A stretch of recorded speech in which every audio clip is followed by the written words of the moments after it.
Antes de ele nascer, sua mãe teve um sonho. Um raio caiu do céu e tocou seu ventre, e do impacto surgiu um fogo que se espalhou por toda a terra. Olímpia, a mãe, acordou em suor e convicta de uma coisa: o filho que ela carregava não era um homem comum. Ela tinha razão. Em 356 a.C., na cidade de Pela, capital da Macedônia, nasceu Alexandre. Na mesma noite, dizem os registros, o templo de Ártemis em Éfeso, uma das 7 maravilhas do mundo antigo, pegou fogo e foi destruído. Os adivinhos gregos interpretaram o sinal: aquele que nascera naquela noite seria a chama que consumiria o mundo. Seu pai era Filipe II, rei da Macedônia, um guerreiro brutal e genial que havia transformado um reino pequeno numa potência militar. Mas a relação entre pai e filho nunca foi simples. Filipe bebia demais, traía a esposa e, certa vez, numa festa regada a vinho, apontou a espada para o próprio Alexandre. O garoto fitou o pai nos olhos, sem piscar, e disse: "Olha bem, homem que planeja cruzar da Europa para a Ásia, você cai ao dar um único passo." Havia algo nos olhos de Alexandre que assustava até os mais corajosos. Desde criança, ele era diferente, mais rápido, mais inteligente, mais intenso. Aos 10 anos, domou um cavalo que nenhum adulto conseguia montar. O animal era bucéfalo, negro como a noite, selvagem como uma tempestade. Enquanto todos viam um bicho indomável, Alexandre percebeu que Bucéfalo tinha medo da própria sombra. Posicionou o animal de frente para o sol, montou e galopou diante de todos os nobres da corte. Filipe chorou, não de orgulho, mas porque naquele momento entendeu que seu filho já havia o ultrapassado. Aos 13 anos, Alexandre ganhou o melhor professor que o dinheiro podia comprar: Aristóteles. O maior filósofo da antiguidade ensinou o príncipe medicina, filosofia, retórica, ciência, literatura. Alexandre devorava livros com a mesma fome com que mais tarde devoraria reinos. Ele dormia com 2 objetos debaixo do travesseiro, uma adaga e uma cópia da Ilíada, a história de Aquiles, seu herói, o guerreiro que escolheu uma vida curta e gloriosa, a uma vida longa e esquecida. Alexandre queria ser Aquiles e foi além. Aos 18 anos, lutou ao lado do pai na Batalha de Queroneia e foi decisivo para a vitória macedônica sobre os gregos. Filipe olhou para o filho e viu pela primeira vez não um herdeiro, mas um rival. A tensão entre os dois cresceu até o dia em que, em 336 a.C., Filipe foi assassinado durante a festa de casamento da própria filha. O assassino foi morto na hora. Os mandantes nunca foram oficialmente identificados. Alguns sussurravam o nome de Olímpia, outros ousavam sussurrar o nome de Alexandre. Alexandre tinha 20 anos e agora era rei. Ele assumiu o trono num mundo em chamas. Rebeliões explodiram por toda parte: tribos do norte, cidades gregas que acharam que poderiam aproveitar a juventude do novo rei. Foram erros fatais. Alexandre agiu com uma velocidade que deixou os inimigos sem tempo de pensar. Em Tebas, cidade que ousou se rebelar, ele foi implacável, mandou destruir completamente a cidade. Matou 6.000 pessoas e vendeu 30.000 como escravos. Deixou de pé apenas os templos e a casa do poeta Píndaro, que ele admirava. Era esse Alexandre capaz da brutalidade mais fria e da sensibilidade mais surpreendente. Às vezes, no mesmo dia, com a Grécia subjugada, ele voltou os olhos para o horizonte, para o leste, para o Império Persa, o maior império que o mundo havia visto até então. Um colosso que dominava desde a Turquia até a Índia, governado pelo rei Dario III. Os persas eram o inimigo secular dos gregos. Alexandre iria destruí-los. Em 334 a.C., com um exército de menos de 50.000 homens, Alexandre cruzou o estreito que separa a Europa da Ásia. Antes de embarcar, cravou sua lança no solo asiático e declarou que aquele continente era seu, presente dos deuses. Ninguém riu. A primeira grande batalha foi no rio Granico. Os persas o esperavam com uma força superior e uma posição defensiva vantajosa. Alexandre, no entanto, atacou imediatamente, atravessou o rio sob chuva de flechas e liderou a carga pessoalmente, na frente de todos. Quase morreu. Uma espada persa já havia partido seu elmo quando seu general Clito, chamado de Clito, o negro, cortou o braço do atacante e salvou sua vida. Vitória macedônia. Ele varreu a costa da Turquia, libertando cidades gregas do domínio persa. Em Górdio havia um nó lendário, o nó Górdio, que, segundo a profecia, só poderia ser desatado pelo futuro rei da Ásia. Ninguém havia conseguido. Alexandre estudou o nó por um momento, sacou a espada e o cortou ao meio. A profecia não disse como deveria ser desatado, ele teria dito. Era assim que Alexandre resolvia problemas. Em novembro de 333 a.C., veio a batalha que mudou tudo isso.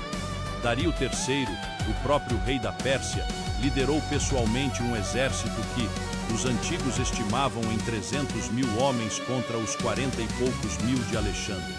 Os números não importaram. Alexandre identificou onde Dario estava e caminhou diretamente em sua direção, cortando o exército persa ao meio como uma lâmina.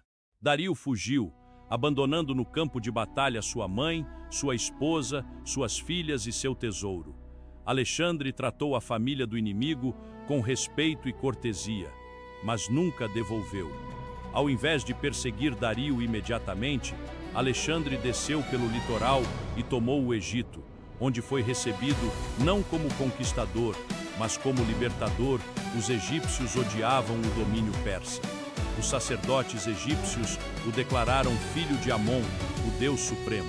Alexandre fundou uma cidade que levou seu nome, Alexandria, que se tornaria o centro intelectual do mundo antigo por séculos. Depois veio Gaugamela, em 331 a.C. Dario reuniu o que restava de seu poder, possivelmente 1 milhão de homens, carros de guerra com foices nas rodas, elefantes. Alexandre tinha menos de 50.000. Na véspera da batalha, seu general Parmenião sugeriu um ataque noturno surpresa. Alexandre recusou. Não roubo minhas vitórias. Na manhã seguinte, ele varreu o campo de batalha numa das táticas militares mais brilhantes da história. Dario fugiu novamente. Desta vez, foi assassinado pelos seus próprios generais antes que Alexandre pudesse alcançá-lo. Quando Alexandre encontrou o corpo do rei persa abandonado numa estrada, cobriu-o com seu próprio manto e mandou enterrá-lo com honras reais. Seu maior inimigo merecia respeito. O Império Persa havia caído. Mas Alexandre não parou, nunca parava. Ele foi mais fundo. Atual Afeganistão, atual Paquistão, regiões onde nenhum exército ocidental havia chegado. O terreno era brutal, os inimigos guerrilheiros e ferocíssimos. Seus homens começaram a murmurar. Queriam voltar. Alexandre os olhava e discursava, e eles voltavam a lutar. Havia algo nele, uma presença, uma intensidade que fazia homens atravessarem o impossível por ele. Em 326 a.C., às margens do rio Hidaspes, no atual Paquistão, enfrentou o rei Poro e seus elefantes de guerra. Foi uma das batalhas mais duras de toda a campanha. Alexandre venceu, mas Bucéfalo, seu cavalo de infância, seu companheiro de 2 décadas de batalhas, morreu durante ou logo após o combate. Alexandre chorou. Fundou uma cidade e a chamou de Bucéfala, em honra ao animal. Depois da Índia, seus soldados finalmente disseram não. 12 anos de campanha, milhares de quilômetros de casa, doenças, feridas, exaustão. Alexandre foi à tenda e ficou 3 dias em silêncio, esperando que mudassem de ideia. Não mudaram. Pela primeira e única vez, Alexandre recuou. Voltou para a Pérsia. Parecia partido por dentro. Os últimos anos foram sombrios. Ele bebia muito igual ao pai que desprezava.